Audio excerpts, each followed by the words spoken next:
یہ خاص تصویر صرف ایک رات سونے سے پہلے ایک مرتبہ پڑھنے سے 80 کروڑ روپے کی فوری مدد ملتی ہے۔ اللہ کا ولی گھر دے جاتا ہے۔ بسم اللہ الرحمن الرحیم۔ محترم ناظرین، یہ خاص تصویر صرف ایک رات میں ایک مرتبہ پڑھنے سے کروڑوں کی فوری مدد جو بھی کرتا ہے یہ عمل کروڑ پتی بن جاتا ہے۔ محترم ناظرین، رات میں صرف ایک بار یہ تسبیح پڑھنے کی دیر ہے۔ یہ تسبیح پڑھنے والے سے رب کی ذات اتنا خوش ہو جاتی ہے کہ عرش الہی پر بیٹھا رب فرشتوں سے ذکر کرتا ہے، فرشتوں کو حکم جاری کرتا ہے کہ جاؤ اس بندے کی ہر حاجت کو پورا فرما دو، اس بندے کی تمام رکاوٹیں بندشیں دور فرما دو۔ اللہ والو، اگر آپ چاہتے ہیں کہ رب کی ذات آپ سے خوش ہو جائے، آپ کی نسلوں کو آباد فرما دے، تو یہ خاص وظیفہ اور ساتھ میں ایک دعا بھی آپ کو بتاؤں گا، لہذا ویڈیو کو آخر تک دیکھیے گا تاکہ آپ کو پورے وظیفے کی صحیح طرح سمجھ آ جائے۔ محترم ناظرین، اس وظیفے کو کسی صورت مت چھوڑیے گا، کیونکہ رب کی ذات جب دینے پر آتی ہے تو نہ شکلیں دیکھتی ہے نہ اعمال دیکھتی ہے۔ رب کی ذات جس بندے سے راضی ہو جائے اس کی نسلوں کو آباد فرما دیتی ہے۔ اگر آپ بھی اپنی نسلوں کو آباد دیکھنا چاہتے ہیں، اپنے گھر سے بے سکونی کا خاتمہ چاہتے ہیں، تو یہ خاص وظیفہ کسی صورت نہ چھوڑنا۔ یہ وظیفہ اتنا آسان اور مجرب ہے، اور اللہ کا کرشمہ خود دیکھو گے کہ کیسے آپ کے اوپر اللہ پاک کی کرم نوازیاں شروع ہو جائیں گی۔ یہ وظیفہ ساری وظائف کا بادشاہ ہے، یوں سمجھ لیجئے اس کو کرنے کے بعد آپ دیکھنا کیسے اللہ پاک کی آپ کے اوپر رحمت ہوگی، کیسے آپ کے کام بنتے چلے جائیں گے۔ اس عمل کو کرنے والے کی زندگی میں آسانیاں پیدا ہونا شروع ہو جاتی ہیں، اس عمل کو کرنے والے کی زندگی سے مشکلات ختم ہو جانا شروع ہو جاتی ہے، اس وظیفے کو کرنے والے کے تمام بگڑے کام بننا شروع ہو جاتے ہیں۔ آپ کے اوپر کسی بھی قسم کی بندش رکاوٹ ہے، آپ کا کاروبار کا مسئلہ ہے، کاروبار چل نہیں رہا، گھر میں جو بے برکتی ہے، مایوسی ہے، انشاءاللہ اس وظیفے سے یہ تمام مسائل دور ہو جائیں گے۔ اس عمل کو کرنے کے بعد انشاءاللہ آپ کے اوپر سے ہر طرح کی جو بندش رکاوٹیں ٹوٹ جائیں گی، آپ کی زندگی میں خوشیاں آ جائیں گی، جو بھی آپ کے مقصد ہیں، جو بھی آپ کی حاجتیں ہیں وہ پورا ہونا شروع ہو جائیں گی۔ پہلے جو بھی آپ کام کرتے ہو وہ صحیح نہیں ہوتا، یا آپ کے ذہن میں کوئی مقصد ہے، آپ کسی کام میں لگے ہو، اس میں آپ کو کامیابی نہیں مل رہی، دعائیں بھی کر رہے ہو لیکن آپ کو کامیابی نہیں مل رہی، اس عمل کو کرنے کے بعد انشاءاللہ ہر طرح کی آپ کے اوپر سے بندش، رکاوٹ، نظر اور حسد سب دور ہو جائے گا، اور آپ کی تمام حاجتیں پوری ہو جائیں گی۔ جو بھی آپ کا مسئلہ ہے انشاءاللہ وہ دور ہو جائے گا۔ آج صرف ایک تسبیح پڑھیں، اور اس تسبیح کو آپ نے ضرور پڑھ لینا ہے، اور انشاءاللہ اس نایاب وظیفے کی برکت سے آپ کے ہاتھوں میں دولت ہوگی، آپ کے ہاتھوں میں پیسہ ہوگا۔ انشاءاللہ دیکھ لینا غیب سے آپ کے لیے دولت کا بندوبست ہو جائے گا۔ یہ جو وظیفہ میں آپ کو بتانے جا رہا ہوں یہ بہت ہی خاص وظیفہ ہے۔ یہ جو تسبیح ہے اس کو پڑھنے سے اللہ پاک کی ذات بہت خوش ہوتی ہے۔ وہ ہستی جسے کسی آنکھ نے نہیں دیکھا، جسے کوئی گمان نہ چھو سکا، تعریف کرنے والے اس تعریف سے عاجز رہے، نہ حادثات اسے بدل سکے۔ اسی زمانے کی بے ثباتی کا کوئی خوف نہیں، پہاڑوں کے وزن اور سمندر کی پیمائش کا علم اس کے پاس ہے، بارش کے قطروں اور درختوں کے پتوں کے عدد سے باخبر ہے، کس پر رات کی ظلمت اور رات کی روشنی ہے سب جانتا ہے، اس پر آسمان کی بلندی، زمین کی پستی، سمندر کی گہرائی اور پہاڑ کی چوٹی پر کوئی چیز پوشیدہ نہیں، وہ ہر چیز کو اس کی تمام تفاصیل کے ساتھ جانتا ہے۔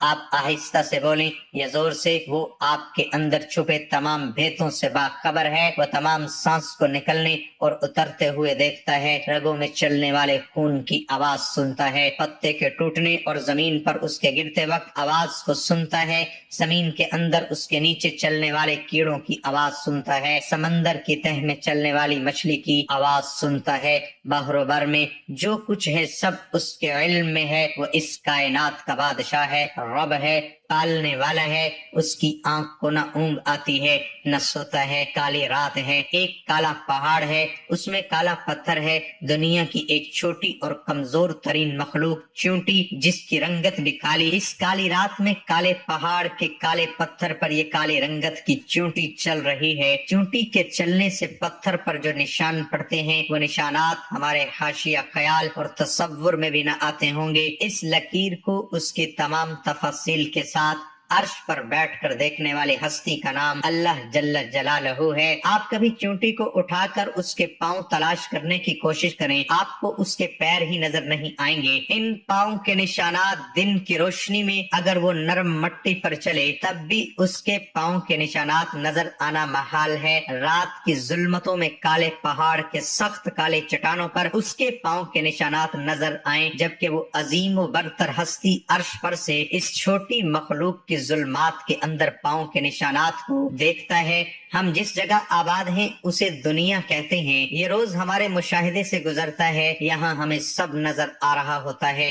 یہاں ہم نے اپنے مشاہدات سے فوائد و نقصانات کے پیمانے بنائے ہوئے ہیں، جبکہ یہ دنیا اس بحر ذخار کا صرف ایک قطرہ ہے جس کی وسعتوں نے چاروں سمت سے اسے گھیرا ہوا ہے۔ ہماری انا سے خارج ایک وسیع و عریض ایک کائنات آباد ہے جس کا ایک خالق ہے، ایک مدبر ہے۔ اس کی عظمت و جلال کی نشانی یہ عظیم کائنات ہے۔ اس کائنات کے وجود کے تسلیم کرنے سے اس کے وجود کو تسلیم کرنا ایک عام انسان کے لیے لازم ہو جاتا ہے۔ جب کسی کو اللہ تعالیٰ کی ذات کا حقیقی ادراک ہو تو وہ حسی طور پر نہ صحیح مگر تصوراتی طور پر جیسے اللہ تعالیٰ کو دیکھ رہا ہوتا ہے۔ حضرت عبداللہ بن عمر رضی اللہ عنہ کی روایت میں اس واقعے کا بیان ہے، جب رسول اللہ تعالیٰ کی عظمت کو بیان فرما رہے تھے اس وقت آپ کی کیفیت یہ تھی، آپ کا جسم ہل رہا تھا اور دیکھنے والوں کو ایسا محسوس ہو رہا تھا آپ زمین پر گر پڑیں گے۔ اسے اللہ تعالیٰ کی معرفت اور خشیت کہتے ہیں۔ یہ معرفت انسان کے اندر ایک بھونچال کی کیفیت پیدا کرتا ہے۔ یہ کیفیت اللہ کو دیکھے بغیر دیکھ لینا ہے۔ یاد رکھیں کہ اللہ کی اس عظیم کائنات جس کا ہم ایک بہت ہی چھوٹا قطرہ ہیں، اس نے ہمیں ایک ہی مقصد کے لیے پیدا فرمایا ہے، وہ ہے عبادت۔ عبادت اور صرف عبادت، اس کے علاوہ کوئی مقصد حیات نہیں، بے شک وسائل و ذریعے ہوں۔ اللہ کے خزانوں میں کسی کمی کو پورا کرنے کے لیے انسان کو پیدا نہیں کیا گیا، اور نہ اس ہستی نے اپنے دل لگی کے لیے اسے پیدا کیا ہے، نہ اس ذوالجلال کا کوئی کام اٹک گیا تھا جس کی وجہ سے انسان کی خلقت ضروری تھی۔ انسانی خلقت کا واحد مقصد صرف عبادت ہے۔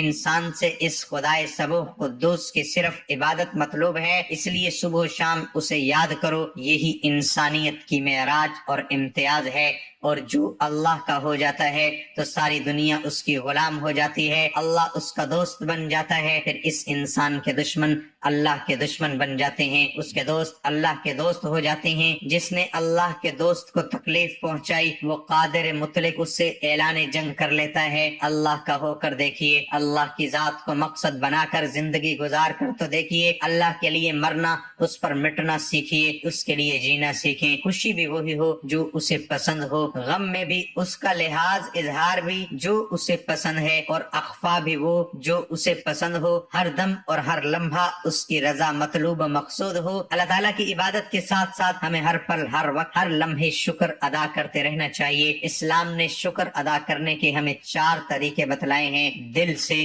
زبان سے، نعمتوں کے استعمال سے، مخلوق خدا کی خدمت سے۔ دل سے شکر ادا کرنے کا طریقہ خواہ وہ انسان ہو یا اللہ، دونوں برابر ہیں۔ مثلا اگر کوئی آپ پر احسان کرتا ہے اور آپ اس کی بجائے احترام کسی اور کا کریں تو وہ ناراض ہو جائے گا۔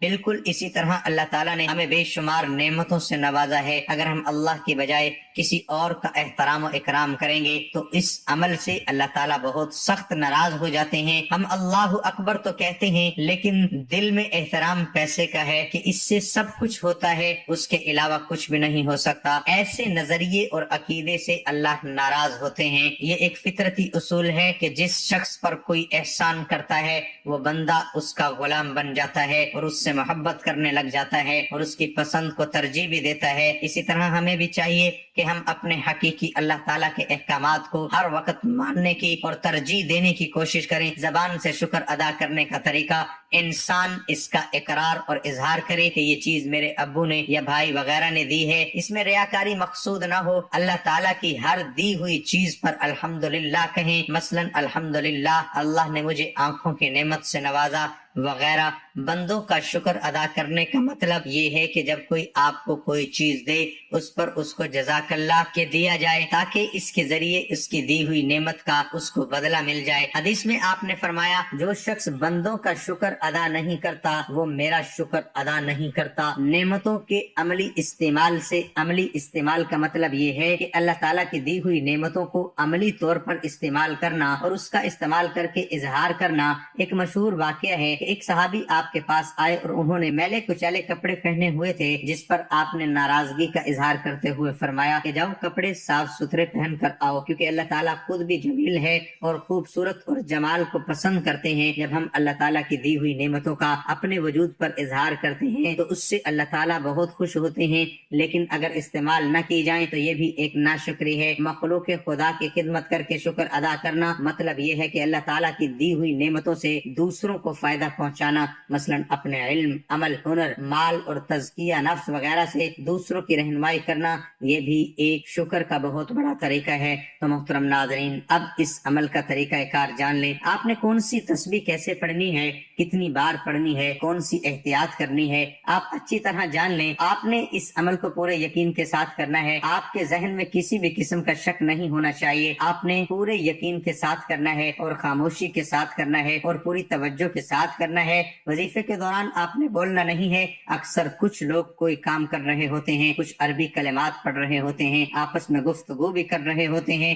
آپ نے ایسا نہیں کرنا، پورے یقین، توجہ کے ساتھ، خاموشی کے ساتھ اس عمل کو کرنا ہے۔ مرد، عورت، بچہ، بوڑھا، کوئی بھی اس عمل کو کر سکتا ہے اور عورتیں اس کو خاص ایام میں بھی کر سکتی ہیں، اس میں بھی کوئی پابندی نہیں ہے۔ اس عمل کو کہیں بھی بیٹھ کر کیا جا سکتا ہے۔ اس عمل کو کرنے سے انشاءاللہ آپ کو بہت فائدہ ہوگا۔ سب سے پہلے آپ پڑھیں گے بسم اللہ الرحمن الرحیم، صرف یہ آپ نے ایک بار پڑھنا ہے۔ اس کے بعد آپ نے درود پاک پڑھنا ہے، ایک بار میرے ساتھ بھی پڑھیے تاکہ ثواب مل سکے۔ اللہم صلی علی محمد وعلی آل محمد کما صلیت علی ابراہیم وعلی آل ابراہیم انک حمید مجید۔ اللہم بارک علی محمد وعلی آل محمد کما بارکت علی ابراہیم وعلی آل ابراہیم انک حمید مجید۔ یہ درود پاک آپ نے صرف 3 بار پڑھنا ہے آپ صلی اللہ علیہ وسلم کی ذات پر، اور اگر کسی میرے بہن بھائی کو یہ درود پاک نہیں آتا تو اتنا بھی کہہ سکتا ہے صلی اللہ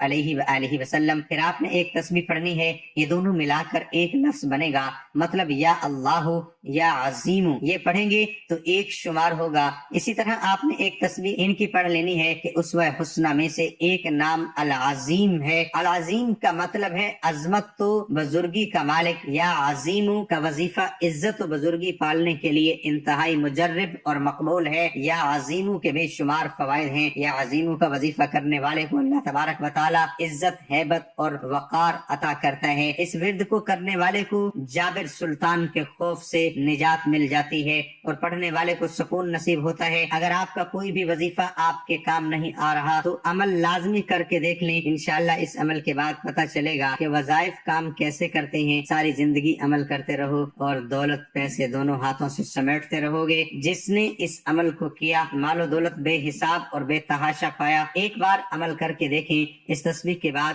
جو وظیفہ آپ نے پڑھنا ہے یہ بڑا مجرب اور خاص وظیفہ ہے۔ اس عمل کو کسی بھی وقت، کسی بھی دن، اشراق کے بعد سے مغرب تک پڑھیں۔ آپ نے پڑھنا ہے اول و آخر درود شریف کے بعد 21 بار پڑھنا ہے۔ اس کے بعد 3 بار آیت الکرسی پڑھنی ہے المختصر۔ ناظرین کہ جب آپ اس عمل کو کرو گے انشاءاللہ آپ دیکھو گے کیسے آپ کے کام بنتے چلے جائیں گے۔ جو بھی آپ کے کام اٹکے ہوئے ہوں گے وہ صحیح ہو جائیں گے۔ آپ کا دولت کا مسئلہ ہے، صحت کا مسئلہ ہے یا بیماری کا مسئلہ ہے، جو بھی آپ کی زندگی میں مشکلات چل رہی ہیں انشاءاللہ وہ مشکلات دور ہو جائیں گی۔ آپ کی زندگی میں خوشیاں آ جائیں گی، آپ کی زندگی میں آسانیاں آ جائیں گی۔ اللہ پاک کے حکم سے یہ اسم مبارک اور اس دعا کی بھی بہت طاقت ہے۔ انشاءاللہ اس وظیفے کی برکت سے ہی آپ کی زندگی میں آسانیاں آنا شروع ہو جائیں گی۔ لیکن آپ نے دعا بھی مانگنی ہے اللہ پاک سے کہ اے اللہ میری زندگی میں آسانیاں پیدا کر دے، اے اللہ تو سب کا بادشاہ ہے، اے اللہ تو ہر چیز پر قادر ہے، تو میری مشکلات دور کر دے، میری پریشانیاں دور کر دے، میری دعائیں قبول کر دے، جو بھی میرے اوپر بندشیں،